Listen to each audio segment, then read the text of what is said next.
Olá, pessoal, tudo bem? Sejam bem-vindos a mais um dia do nosso plano de leitura. E hoje, no dia 22, a gente vai mergulhar num tema fascinante: como é que a nossa fé lida com o inesperado. Sabe, quando a vida vira o roteiro de cabeça para baixo? Vamos descobrir o que três histórias incríveis têm a nos dizer sobre isso. Olha só o nosso roteiro de hoje. A gente começa com a história de Jacó, amor e engano, lá em Gênesis. Depois a gente vai para o Salmo 22, um salmo de clamor e confiança. E fechamos com Lucas 17, falando de cura e gratidão. No final, a gente vai amarrar tudo isso e ver como essas três leituras, que parecem tão diferentes, na verdade contam uma única grande história. Vamos nessa? Então vamos lá, começando por Gênesis capítulo 29.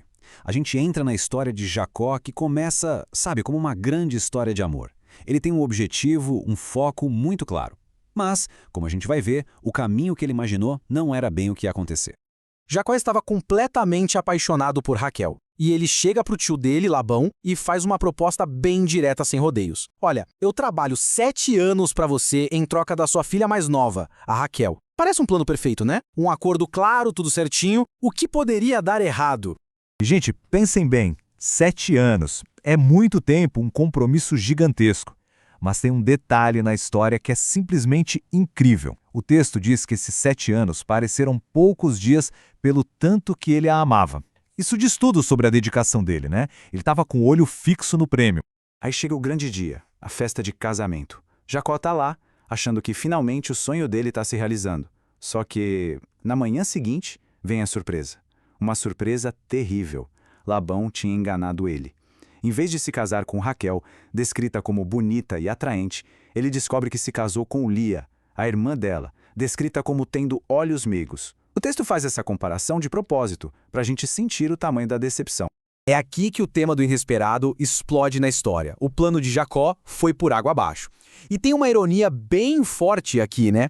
Jacó, que no passado tinha enganado o próprio pai e irmão, agora é quem é enganado. O resultado é que ele é forçado a trabalhar mais 7 anos para finalmente poder se casar com a Raquel. O caminho dele dobrou de tamanho, cheio de uma frustração que ele com certeza não planejou. Bom, saindo da história de Jacó, a gente muda um pouco o foco. A gente vai do inesperado que acontece fora da gente, nas circunstâncias, para o inesperado que acontece dentro da gente, lá no fundo da alma. E para isso, a gente vai mergulhar no Salmo 22. É a pura voz da angústia, um grito de desespero que, de um jeito surpreendente, acaba encontrando esperança.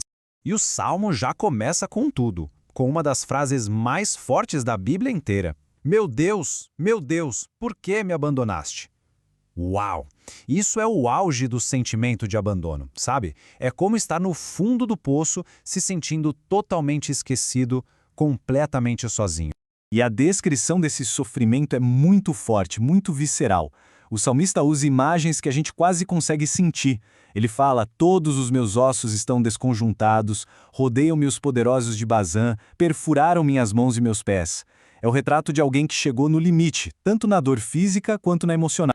Mas aí, no meio de toda essa dor, de toda essa agonia, acontece uma coisa, uma virada de chave. O que parecia ser uma descida sem fim para o desespero, de repente, muda de direção. É totalmente inesperado. A escuridão começa a se dissipar e uma luzinha de esperança aparece. E a prova dessa virada está aqui, bem clara. Aquela mesma voz que gritou se sentindo abandonada, agora declara com firmeza: proclamarei o teu nome a meus irmãos, na assembleia te louvarei. Que mudança! A lição é muito poderosa. Mesmo na pior das situações, a fé pode achar um caminho e transformar a dor em um louvor público. Isso nos conecta perfeitamente com a nossa última leitura do dia, lá em Lucas capítulo 17. E aqui, o inesperado não é um engano nem uma dor profunda, mas sim a reação das pessoas a um milagre. Vamos falar da famosa história dos 10 leprosos.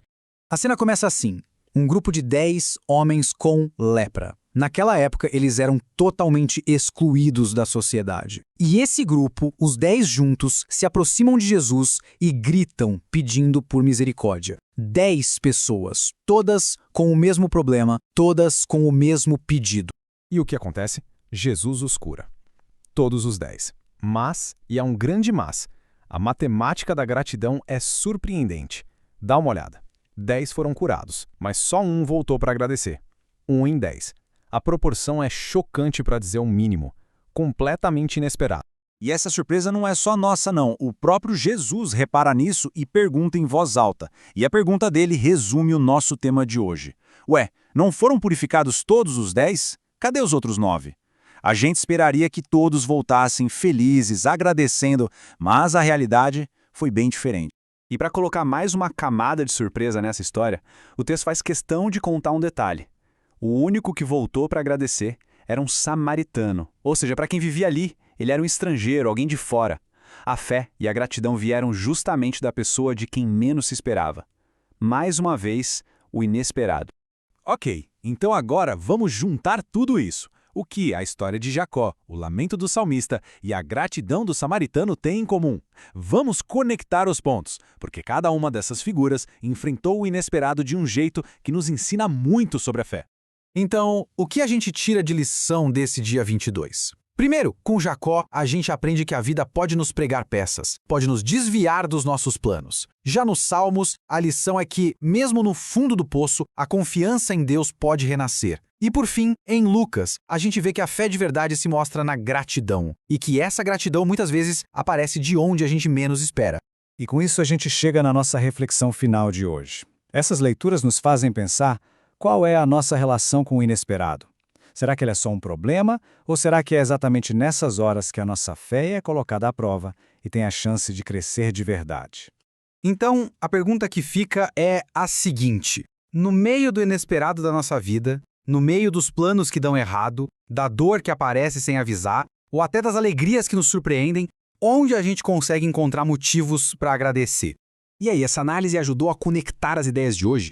Se sim, não se esqueça de curtir e de seguir o canal PneumaBR para continuar acompanhando com a gente esse plano de leitura. Muito obrigado pela companhia e a gente se vê na próxima.